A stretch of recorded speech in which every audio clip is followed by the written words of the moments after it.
I was once the most inconspicuous shadow in my family, until a cold, blood-bound marriage contract thrust me into the abyss, and into the arms of that man, Caden. He wields power, cold and taciturn, my only lifeline in this desperate plight, yet perhaps the greatest peril of all. My dear sister Claire smiles with daggers in her eyes, while stepmother Wendy speaks sweetly but harbors venom. They see me as a thorn in their side, eager to eliminate me. To my father, I'm merely a bargaining chip to save the family's crisis. But they forget, even a cornered rabbit will bite. I set aside my weakness, leveraging Caden's influence to advance cautiously, reclaiming the Shin family and tearing away their veneer of hypocrisy. To my surprise, I discovered the mysterious and powerful Sioux family standing behind me. This path was strewn with thorns and riddled with traps. Love and scheming intertwined, making allies and enemies indistinguishable. And just when I thought I had everything under control, the new life quietly growing inside me made everything far more complicated. This wasn't merely a comeback, it was my battle to break free from shackles, reclaim my life, and ultimately find love and a home. I stared at the gold-embossed marriage contract before me, my fingertips growing icy. Lily, 24 years old, the nearly forgotten eldest daughter of the Shin group, was now to marry a man she scarcely knew, Caden, in this abrupt manner. The Fu family, a colossus entrenched at the pinnacle of the business world. Caden, its cold and taciturn heir, wielding absolute power. Our betrothal stems from an ancient and rigid commercial blood pact. It's said to be an ancestral pact, activated when the Fu family needs it. Now, the Fu family needs it, and I have become the pawn they've pushed forward. Lily, marrying into the Fu family is a blessing few could ever hope to attain.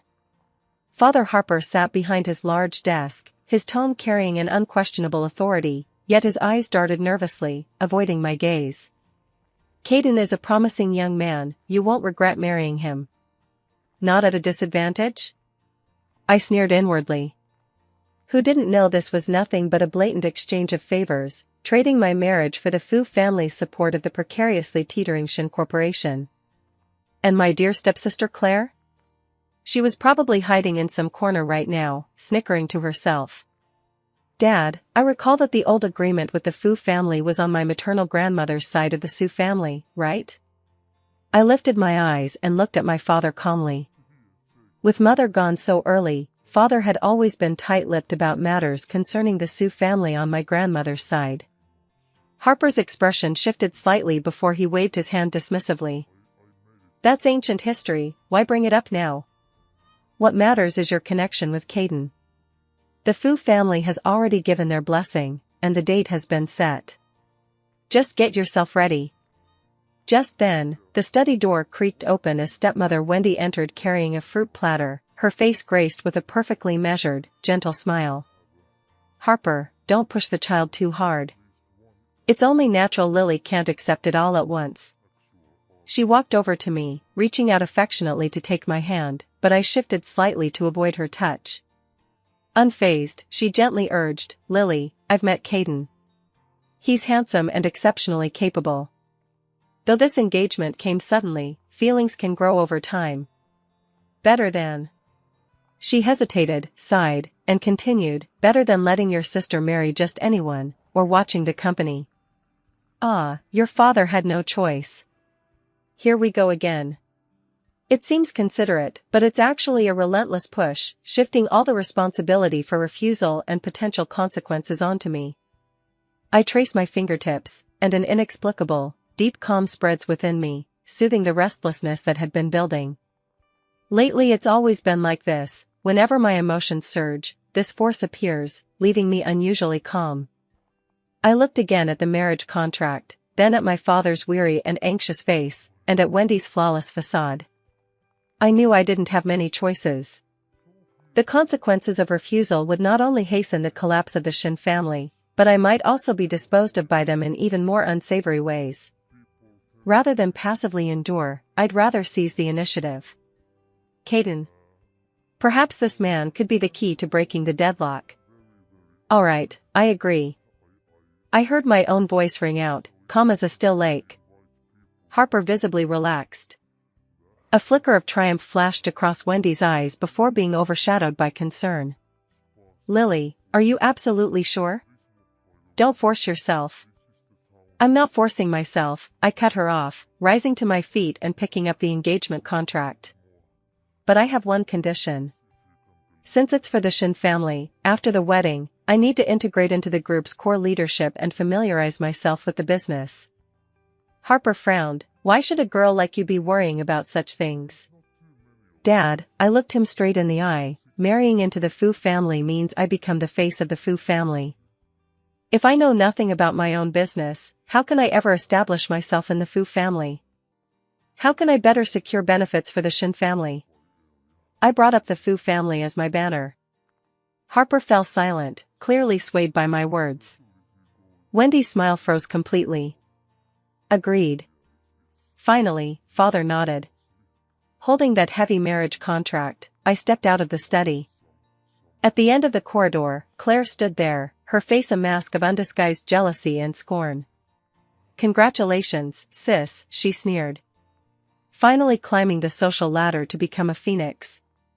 But climbing high requires skill, watch out for the fall. I stopped in my tracks and looked at her, suddenly smiling faintly. Thanks for your concern, little sister, I said. But no matter how high the branch, I climbed up there myself. That's better than some people who can only watch from the ground, their teeth turning sour. With that, I didn't look back at her instantly contorted face and walked away. Caden, the Fu family. The road ahead is unknown, but I know this, from the moment I nodded in agreement, my life would be in my own hands. I first met Caden at the Fu family's ancestral home. He was more intimidating in person than in photographs. The impeccably tailored black suit accentuated his imposing stature. With deep-set eyes, a high, straight nose, and thin lips pressed tightly together, he radiated an icy aura that kept others at arm's length. Seated on the sofa, he merely gave me a fleeting glance, a gaze as tangible as substance, carrying an unmistakable air of scrutiny and assessment that left no room for concealment. Caden. I gave a slight nod, forcing myself to appear calm and composed. The power within me flowed quietly once more, soothing my nerves. Lily. He spoke, his voice deep and pleasant, yet devoid of warmth. Sit. The Fu family elders exchanged brief pleasantries before excusing themselves from the living room, leaving us alone. The air seemed to freeze, thick with awkward silence. What did Lily think about the engagement? He finally broke the silence, his tone businesslike. I clenched my palm, then lifted my gaze to meet his. Caden, I understand the nature of this engagement. I have no intention of using it to bind you or demand what isn't mine. But I hope this can at least be a mutually beneficial arrangement. He seemed to raise an eyebrow slightly, perhaps surprised by my directness. Oh? Mutual benefit? Yes. I nodded. Shin Group was indeed facing difficulties at the moment, but its foundations remained solid. Especially the South City project and the upcoming new energy sector still held significant potential. I believe the collaboration between the Fu and Shin families holds far greater value than unilateral dependence. I can maintain the necessary surface-level relationship with Caden, while what I require is your nominal support and opportunities for cooperation on key projects as I consolidate control within the Shin family. I positioned myself as a collaborator, not a supplicant. Caden watched me silently, his fingertips tapping lightly on the sofa armrest. The faint sound echoed distinctly in the quiet space. He was assessing me, gauging the weight of my words. Lily seemed quite different from the rumors circulating outside. He spoke slowly, with a hint of inquiry, and was entirely unlike the innocent and naive person your sister described. He mentioned Claire. Sure enough, she had already quietly crafted an ignorant image of me in his presence. I gave a faint smile, devoid of warmth. Caden, hearing is deceiving. What kind of person I am is for you to judge for yourself. As for my sister, she is young and likely has limited understanding of the matters between us. I didn't directly attack Claire, I merely drew a subtle line. Caden's gaze lingered on my face for a moment, those deep eyes seeming to pierce right through me. nominal support. Alright. He finally spoke up. As for the collaboration opportunity, it depends on the project's intrinsic value. The Fu family doesn't engage in unprofitable ventures. Of course. My mind settled slightly. Collaboration naturally hinges on commercial interests. Very well. He stood up, signaling the conversation was concluded. Someone will coordinate with you regarding the wedding arrangements. Should you need anything, feel free to reach out to my assistant, Sam. He handed me a business card bearing only a name and a string of numbers. Thank you. I took the card and stood up. He walked me to the door, where the car was already waiting. Just before I left, he spoke again, his voice as flat as ever. Lily, remember what you said today. The Fu family doesn't need trouble, and we certainly don't need a partner who only brings trouble. I understood his warning and nodded. I understand. Sitting in the car, I watched the Fu family mansion fade from view before I could finally exhale. The first step had gone smoother than expected. But Caden's coldness and shrewdness had also surpassed my expectations. Dealing with him would require utmost caution. Yet as I touched the warm jade bracelet my mother had left me, that peculiar, calming power surged within me once more. No matter what lay ahead, I had already taken the first step. Returning to the family compound, the atmosphere remained as delicate as ever. At the dinner table, Claire was especially attentive, constantly serving her father dishes with a soft voice. Daddy, eat more of this, it's good for your health. She turned to me with an innocent, sweet smile. Sis, you're back? How's your chat with brother Caden? Did he find you boring? He doesn't seem to talk much. She deliberately started calling Caden brother again, trying to create the illusion that she and Caden were close while implying that I was boring. In the past, I might have felt embarrassed. But now, I just smiled faintly and said, thanks for your concern, sister. Caden and I hit it off, reaching some preliminary agreements on collaboration. I deliberately used the distant form Caden. Claire's smile froze momentarily. Wendy immediately chimed in, her tone tender, that's good, that's good. Lily, Caden is no ordinary person. You must be more careful and considerate in your words and actions from now on. Don't act as willfully as you do at home, lest you upset Caden. She's always hinting to father that I'm willful and immature. I set down my chopsticks and looked at my father. Dad, there's something I've been meaning to discuss with you. Since my engagement to the Fu family has been finalized, I'd like to start training at the group early, beginning with the project department, so I can better fulfill my duties as a wife in the future. What do you think? Before father could speak, Claire exclaimed, the project department? Sis, it's exhausting over there, and they're all rough and tumble types. You don't know anything about it, going there would just be a hassle, wouldn't it? Her tone seemed concerned, but it was actually disparaging. Wendy gently urged, yes, Lily, your intentions are good, but company affairs are complex, you've never dealt with them before. It's better to take it slowly. Why not start by working alongside me and learn how to manage banquets and social engagements? I sneered inwardly. Staying by her side would likely only teach me how to dress up and flatter men. Auntie, little sister, thank you for your concern. My tone was calm, yet carried an unwavering resolve. Precisely because I don't know, I must learn. A Fu family daughter-in-law cannot be a vase who knows nothing about business. I believe Dad wouldn't want me to disgrace the Fu family in the future. As for causing trouble, I looked at my father. I can start as an assistant and learn from Jerry. Jerry has extensive experience, and I'll humbly seek his guidance. Jerry, whom I mentioned, is one of the few old-timers at the company who still harbors affection for his mother and isn't particularly fond of Wendy and her daughter. My father paused for a moment. After meeting with Caden, his attitude toward me seemed to shift subtly, perhaps Caden had revealed something. Finally, he nodded. All right. Learning more can't hurt. Report to Jerry tomorrow. Thanks, Dad, I said with a faint smile. Claire and Wendy's faces immediately darkened, yet they dared not contradict him. The meal ended in an eerie atmosphere. After dinner, I headed back to my room to rest. At the staircase corner, I overheard Claire's hushed, venom-filled voice directed at Wendy. "Mom. Look at her. She's gotten all high and mighty since she married up. And she wants to join the company? What gives her the right? Keep your voice down." Wendy's tone was dark. "What's the rush?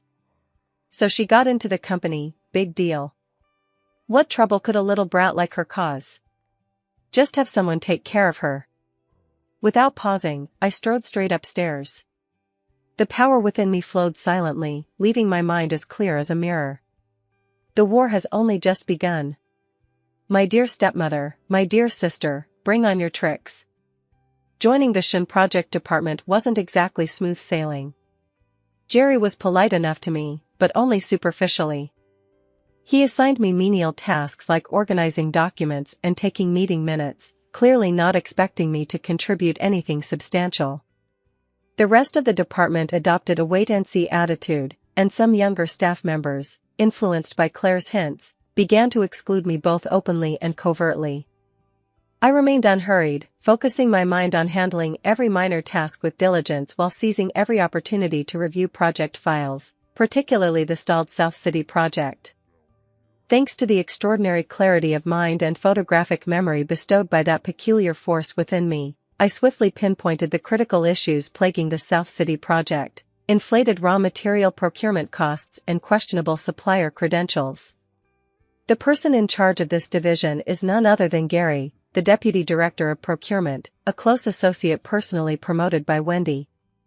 I've noticed that Gary maintains close ties with a company called U&A Trading. The prices offered by U&A are significantly higher than the market average, yet the quality is barely acceptable. I kept quietly gathering data while using lunch breaks to casually engage with some veteran employees who had been pushed around by Gary. From their scattered complaints, I pieced together more information. The opportunity came quickly. During a routine department meeting discussing the delayed progress of the South City project, Gary predictably blamed the market environment and uncooperative contractors. Jerry listened with a furrowed brow, seemingly unable to come up with any viable solutions. Just as the meeting was about to end in a dull stalemate, I suddenly spoke up. "Jerry, regarding raw material costs, I've made some discoveries while organizing the data recently. I'm not sure if I should bring this up." Everyone turned to look at me, their expressions varied. Gary frowned, his gaze carrying a warning. Jerry seemed a bit surprised, but he nodded anyway. "Go ahead." I opened the tablet I'd prepared in advance and projected the data. This was a comparison of prices for similar raw materials on the market over the past 6 months, alongside the prices we'd secured through U&A Trading. It is evident that our average purchase prices exceed market rates by over 15%. Additionally, these are U&A Trading's qualification documents and some industry evaluations. Switching pages, it appears that several small companies that have collaborated with them have experienced supply delays and quality issues.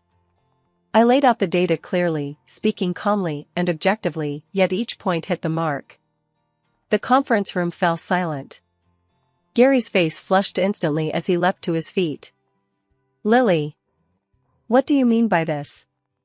What do you know, a newcomer like you? Where did you get these figures? Are they just hearsay? U&A has been our long-standing partner with consistently excellent credibility. Data is sourced from public market reports and internal procurement records, which the director can verify at any time." I met his angry gaze without flinching. As for U&A's credibility, perhaps my information gathering was incomplete. But given these concerns, for the sake of project security and cost considerations, could we explore bringing in other suppliers for competitive bidding? Or conduct a more thorough background check on U&A? Every word I said was perfectly reasonable. I didn't accuse him directly, yet I backed him into a corner. Jerry's expression darkened as he turned to Gary. "What's the story with what Lily just said?" Gary broke out in a cold sweat, stammering, "There must be some misunderstanding. Price fluctuations are normal. I've been keeping a close eye on you and us side, everything's fine. If there's any issue, we'll find out by checking. Jerry said in a low voice, starting today, the procurement process for the South City project will be re-evaluated.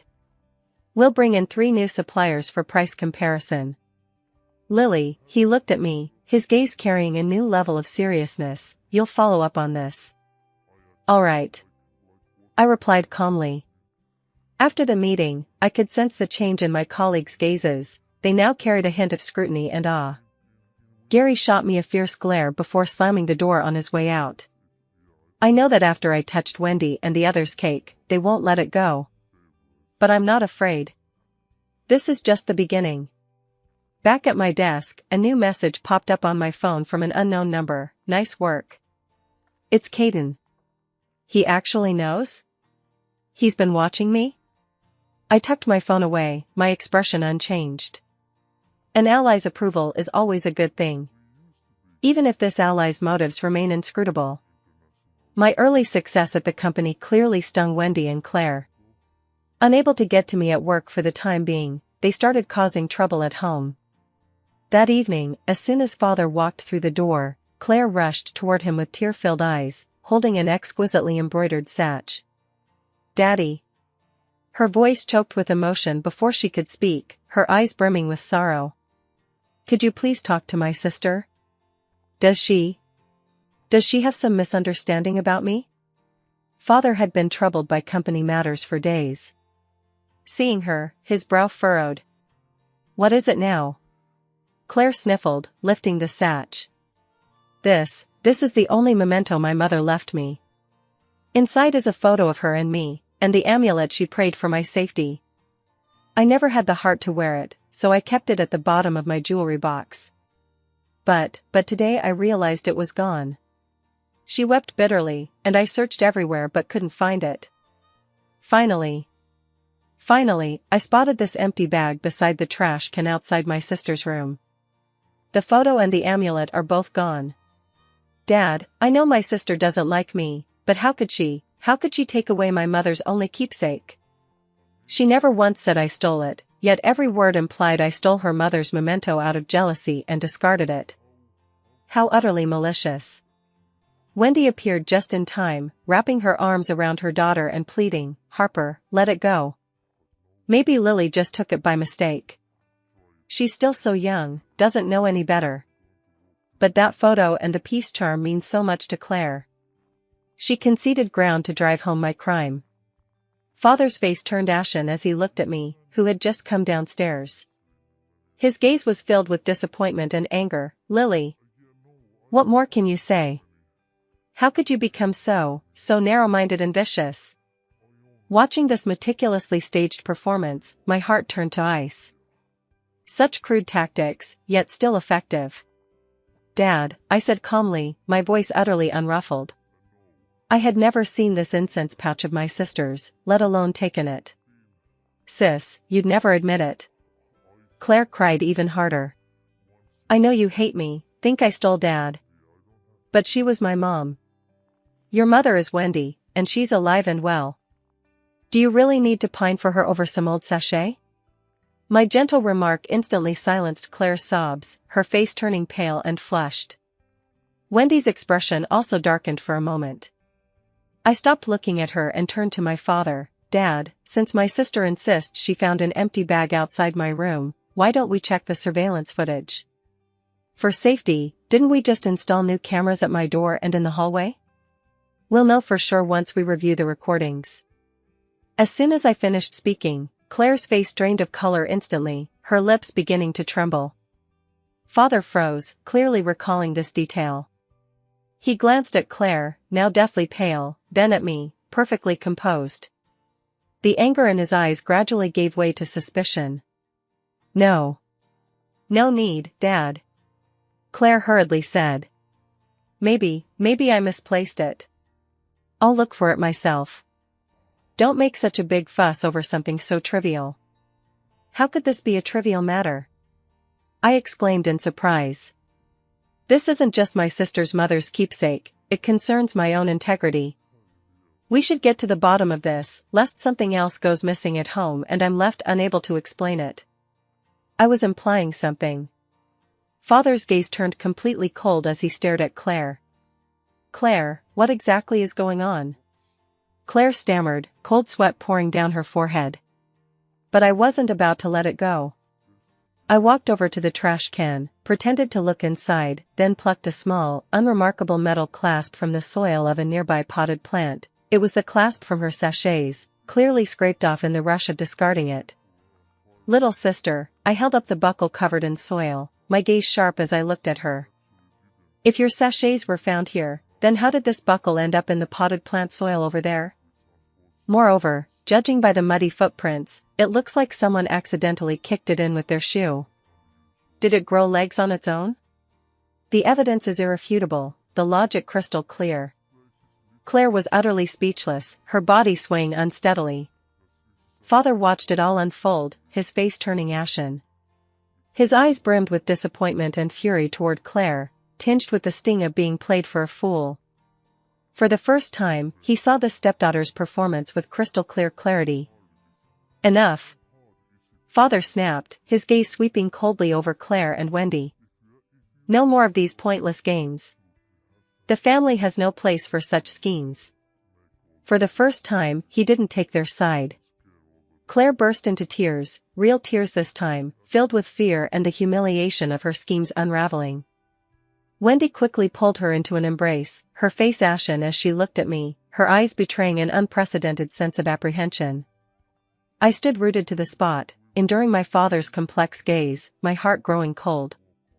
The mask of hypocrisy had finally cracked. After this incident, my father's attitude toward Wendy and her daughter grew noticeably colder. He began to look my way more often, occasionally asking for my input on company matters. Though his gaze still carried a hint of scrutiny, it was no longer outright disregard. My collaboration with Caden was also progressing slowly. He did indeed provide nominal support on several occasions as promised. For instance, at a business dinner, he took the initiative to accompany me and introduced me to several key partners.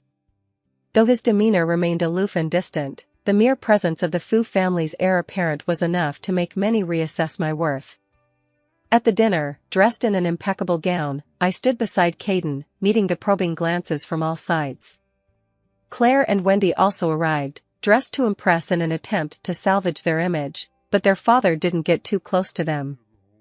I noticed Claire trying several times to find an opportunity to approach Caden, only to be subtly avoided each time. The look in her eyes was so jealous it could have set the room ablaze.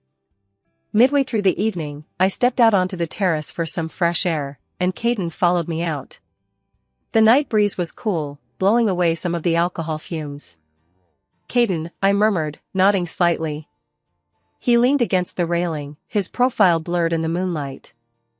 "You're more resourceful than I imagined." He spoke suddenly, his voice devoid of emotion.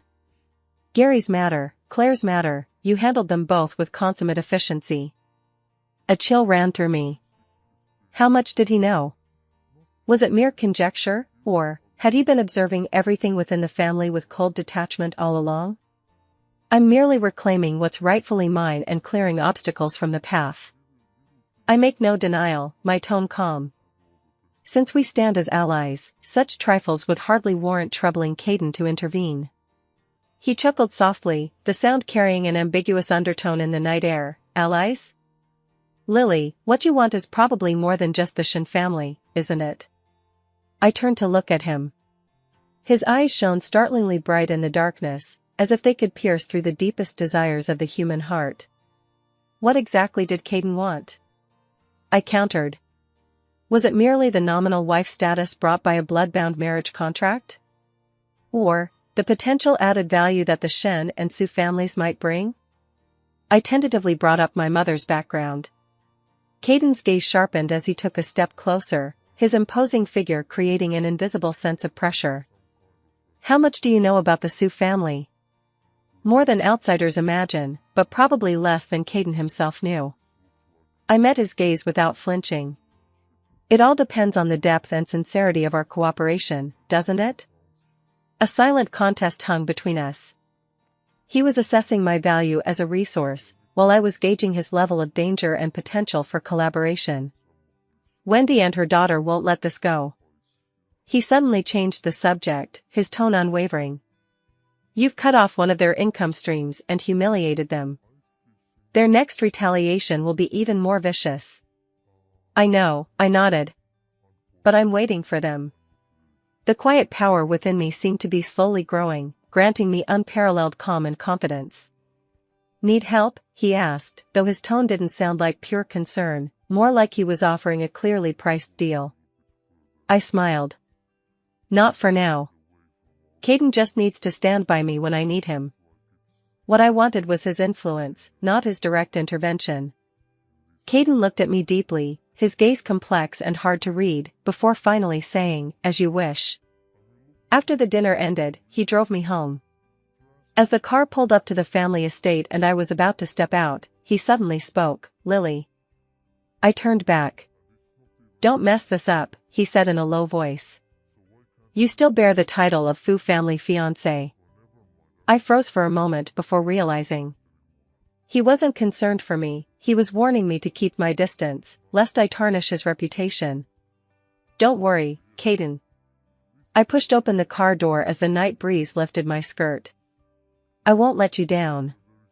At least, not until we've completely defeated the enemy." Our relationship remains cold and pragmatic, yet some invisible bond seems to be slowly tightening. I began consciously exploring my mother Rose's past. My father remained tight-lipped about the Sioux family, and few traces remained in our home. Yet I vaguely recalled an old rosewood box my mother kept, one my father once tried to discard, but I clung to it, crying until he let me keep it. It had been gathering dust in the storage room ever since. I slipped past the servants and went alone to the storeroom. Inside, old belongings were piled high, dust settling thickly. Guided by memory and that inexplicable pull, I soon found the box.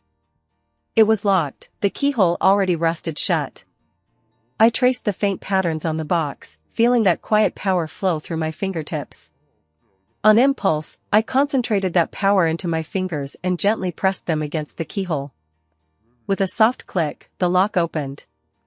My heart raced as I took a deep breath and opened the box. Inside lay no gold or jewels, only a few simple, old objects, a jade hairpin, its color warm and lustrous, several yellowed letters. A black and white photograph shows my mother in her youth alongside a middle-aged man standing before an old house with white walls and black-tiled roof.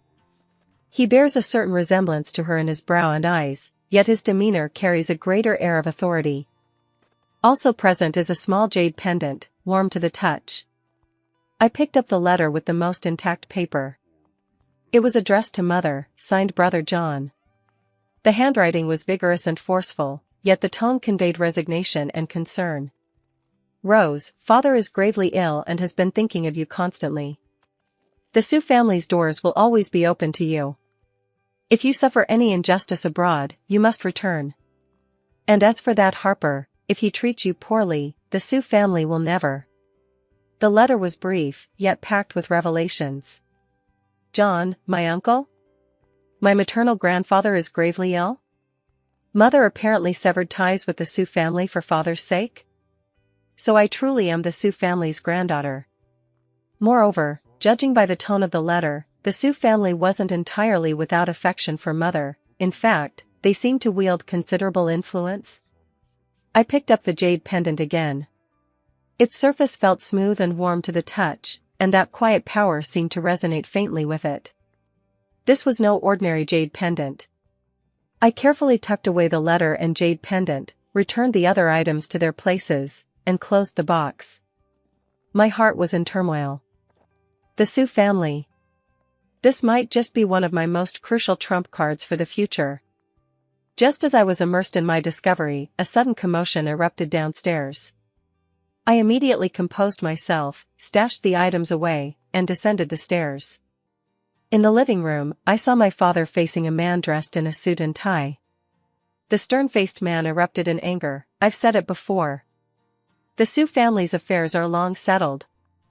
I have no right to interfere with Rose's choices, but now is not the time for the Sioux family to meddle in clan matters. You may leave. The man handed over a document without expression. I'm merely conveying Mr. John's message. Miss Lily is of the Sioux family lineage. Regarding her betrothal, the Sioux family has the right to be informed and offer advice. This is some in-depth information about the Fu family, which may help you and Miss Lily reconsider this engagement. The Sioux family. They actually came knocking on our door.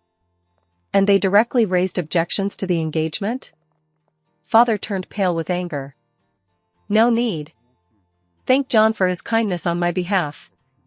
I have my own plans for Lily's marriage. The man didn't insist, merely bowing slightly. I've delivered the message. Please accept the documents. Goodbye. He set down the papers and turned to leave. As he passed by me, his footsteps faltered momentarily. His gaze lingered on my face for an instant, then he gave a slight nod before striding away. Father snatched the document, as if to tear it up, but instead slammed it hard onto the coffee table, breathing heavily. Wendy and Claire stood nearby, their expressions shifting. They had clearly heard the words Sioux family too, their eyes brimming with surprise, suspicion, and calculation. Claire couldn't help but speak up, her tone laced with bitterness. Dad, who are the Sioux? Why haven't you ever mentioned them? They seem really concerned about sister's marriage. Shut up, her father snapped impatiently, cutting her off. Don't ask what you shouldn't.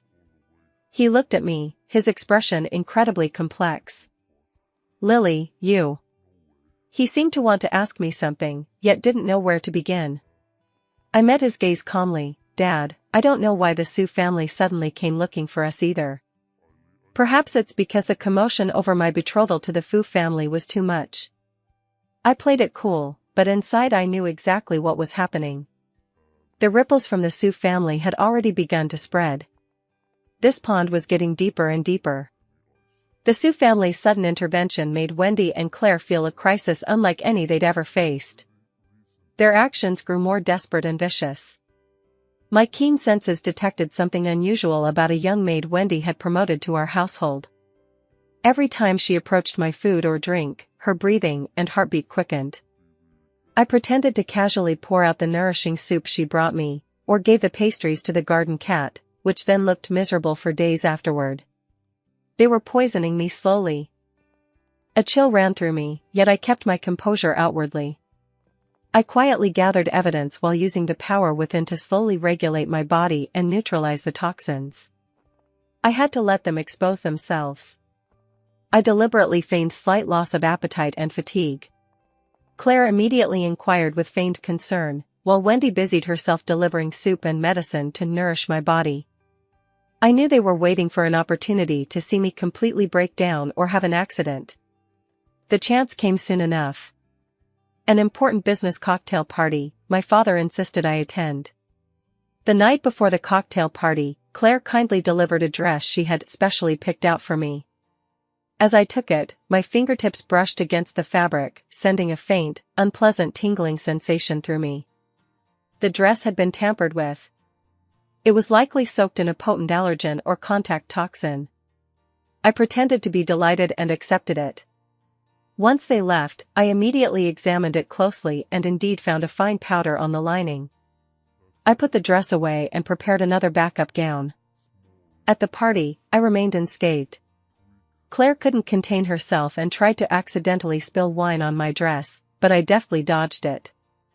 Caden watched coldly and warned her aloud. With their plans failing one after another and pressure mounting from the Sioux family, Wendy and her daughter seemed to be growing desperate. A few days later, I began experiencing persistent, inexplicable fatigue and nausea. At first, I thought it might be due to the poison they had administered, but the sensation felt different. The energy within me grew unusually active, as if nurturing something. An unbelievable thought came to mind. I went to the hospital for tests. The results came back, I was pregnant. Staring at the test results, my feelings were complex and hard to put into words. This child had come as such a surprise. Was it that accident? Or the only one? Either way, this is a brand new life, bound to me by blood. As I placed my hand on my belly, a strange blend of tenderness and resolve filled my heart. I will keep him, her.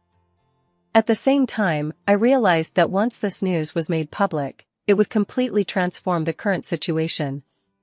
The Fu family, the Su family, my father, Wendy, and her mother, the reactions of everyone were impossible to predict. I didn't tell anyone immediately. I need time to process this, and more importantly, to find the perfect moment to turn this news to my advantage, to deliver the most devastating blow to my enemies. The power within me seems to sense the presence of new life, growing warmer and more vibrant. I know now that I am no longer alone. Holding my mother's Sioux family jade pendant, I felt the faint flutter within me. A storm was brewing, but I was prepared. The early pregnancy symptoms were becoming harder to conceal. Persistent morning sickness and drowsiness occasionally left me feeling sluggish at work. Caden clearly sensed something was off with me. He started showing up more often, sometimes suddenly appearing at the company entrance to pick me up, other times dropping by in the evenings. Officially, it was to discuss collaboration progress, but in reality, he always kept a close eye on my expression. His gaze was more intense than before, even carrying a subtle scrutiny. I tried to act normal, but my body's exhaustion couldn't be hidden. One night in his car, nausea hit me again, and I couldn't help but retch, quickly covering my mouth. The cabin fell instantly silent. Caden slammed on the brakes and pulled the car to a stop. "What the hell is wrong with you?" He whipped his head around, his eyes blazing as he fixed me with an intense stare. "This isn't the first time. Are you sick?" His tone demanded an answer, leaving no room for doubt. I knew I couldn't hide it any longer. He had to be the first to know. I took a deep breath, met his searching gaze, and tried to keep my voice steady. "I'm pregnant." Time seemed to freeze. Caden's expression went blank for a moment, as if he'd never processed this kind of news before. A flicker of shock, disbelief, and a trace of an intensely complex, elusive emotion swept across his eyes. His knuckles turned slightly white as he gripped the steering wheel. The cabin fell so silent they could hear each other's breath. After what felt like an eternity, he finally managed to speak, his voice a few notches hoarser than usual. "Mine?" The question seemed absurd, but beyond that one accident, there was nothing else between us. I nodded. "Yes." Just confirmed it. He fell silent again, his gaze drifting downward to rest on my still flat abdomen, where a tiny life connected to him by blood was growing. This bond was far deeper and more complex than any cold, written blood pact could ever be.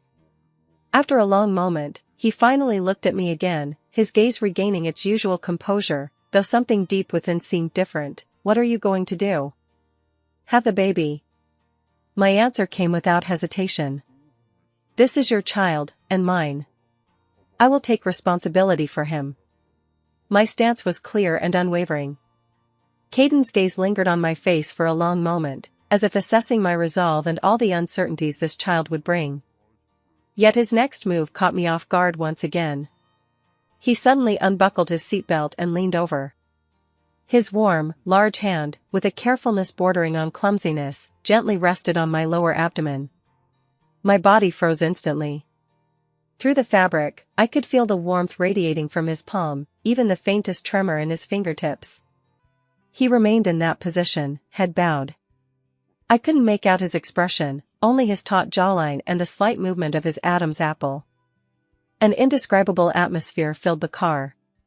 No words were spoken, yet this gesture alone spoke volumes. The cold, rigid contract seemed to crack open a crack under the weight of this sudden little life, revealing a hint of human warmth. After a long while, he withdrew his hand, sat back in the driver's seat, and fastened his seatbelt again, his movements slightly stiff. A faint blush seemed to tint the skin behind his ears. "I'll have the doctor come tomorrow for a thorough checkup." He started the car, his tone returning to its usual calm yet carrying an unquestionable authority.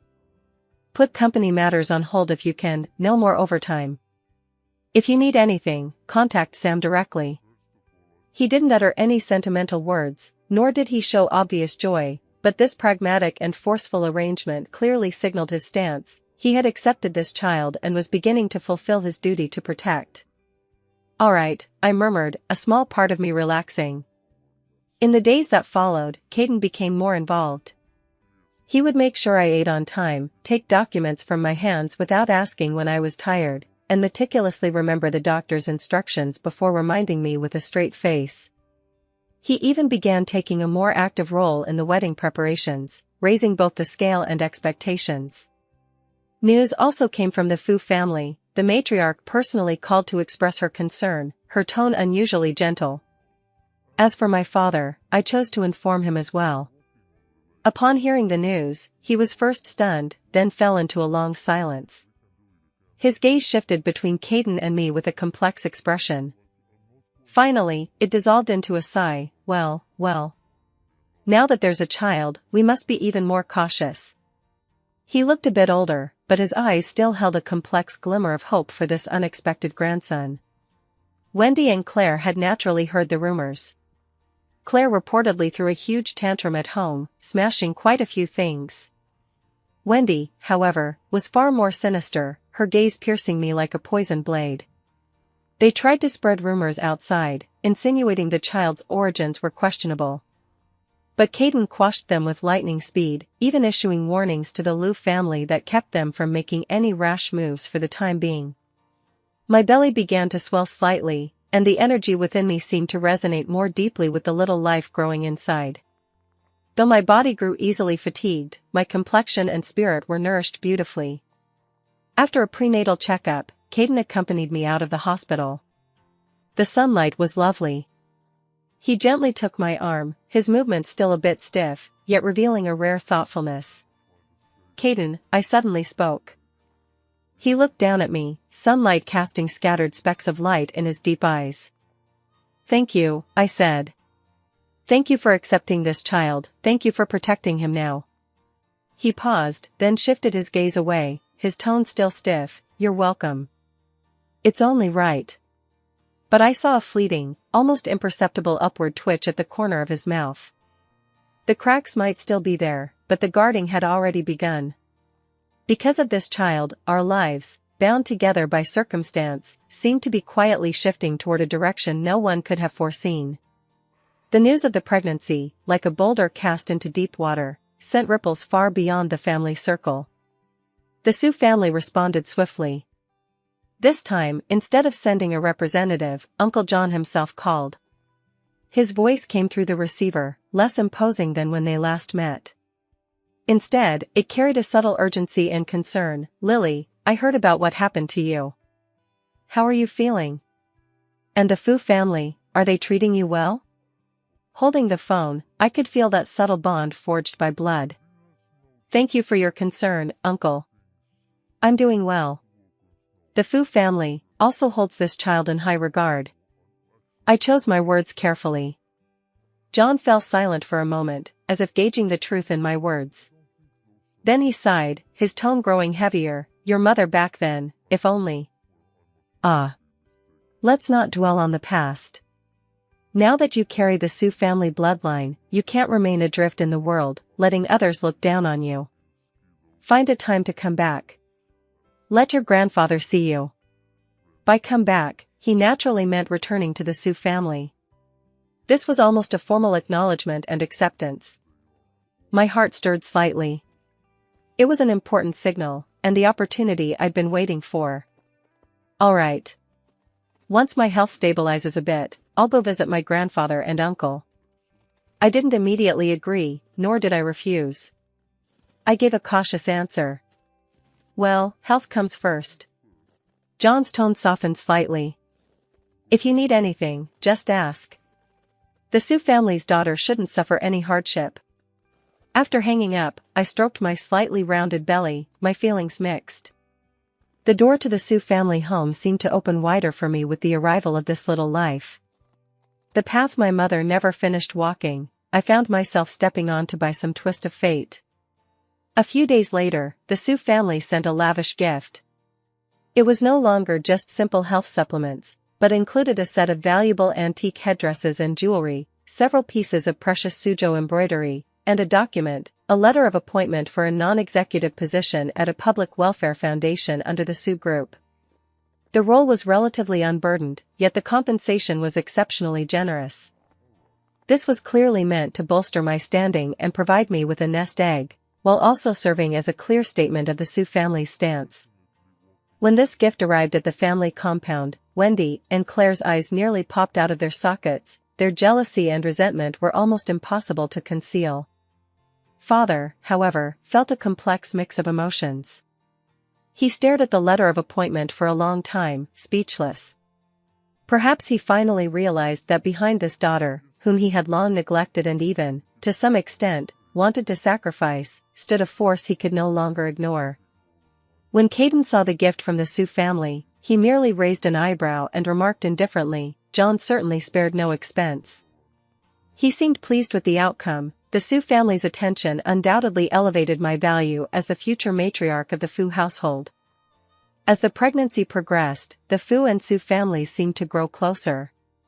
The matriarch and John had exchanged several phone calls, though I wasn't privy to the details, and a quiet bond was forming between the elders of both households, united by their shared concern for the next generation. I stood before the floor-to-ceiling windows of the room, watching the newly planted calming herbs in the garden, said to have been arranged by Caden, as I felt the baby move inside me. Once, I stood alone, treading on thin ice within my family. Now, I have a child to protect, Caden's seemingly cold yet practical shelter, and the Sioux family's support growing ever clearer. Though the road ahead remains fraught with challenges, Wendy and her daughter will never accept defeat. The cutthroat competition in business won't cease, but I now hold more cards in my hand. I bow my head and whisper to the child growing inside me, "Baby, look, Mommy isn't alone anymore. Together, we'll keep moving forward." Sunlight streams through the glass, bathing me in its warm embrace. Hope and strength quietly take root within my heart. My belly grows larger day by day, and Caden's attitude softens gradually. Though he still speaks little, that icy sense of distance has almost vanished. Every night before bed, he would habitually place his hand on my belly. When he felt the baby move, his expression would shift to one of near astonishment. He strictly monitored my schedule and diet. He even started flipping through parenting books, though he always kept a stern face, as if studying some major business project. The wedding took place when I was 5 months pregnant, grand and solemn. The union of the Fu and Sioux families, coupled with the child growing within me, made this wedding a focal point of attention. Wearing a specially designed wedding dress that artfully concealed my baby bump, I walked arm in arm with my father toward the man at the end of the aisle, dressed in a sharp suit and standing tall. Caden gazed at me with eyes deep as the sea. When I slipped my hand into his palm, he tightened his fingers slightly, a firm, warm pressure. As we exchanged rings, he lowered his head and whispered, low enough for only the two of us to hear, "From now on, there are 3 of us." A simple sentence, yet it felt like a solemn promise. My eyes grew slightly warm, and I nodded gently. Father watched from below the stage, tears welling in his eyes. His expression was complex, filled with satisfaction, guilt, and perhaps a hint of relief. Wendy and Claire were also present, dressed appropriately with strained smiles, sitting in an inconspicuous corner, no longer capable of stirring up any trouble. It was said that Father had formally restricted their spending and transferred part of the Shin family shares to the name of my future child, completely dashing their hopes. After the wedding, I formally became part of the Fu family. Madame Fu grew much warmer toward me, often taking my hand and chatting about her great-grandchildren. With the Fu family's vast enterprises, Caden also began consciously involving me in core matters, no longer viewing me merely as a partner. I visited the Sioux family estate once, accompanied by Caden. That ancient residence, nestled deep within the gardens of Jiangnan, was both grand in scale and rich in heritage. Seeing my grandfather, bedridden yet still alert, he took my hand. Tears glistened in his cloudy eyes as he repeated, "You look just like Rose."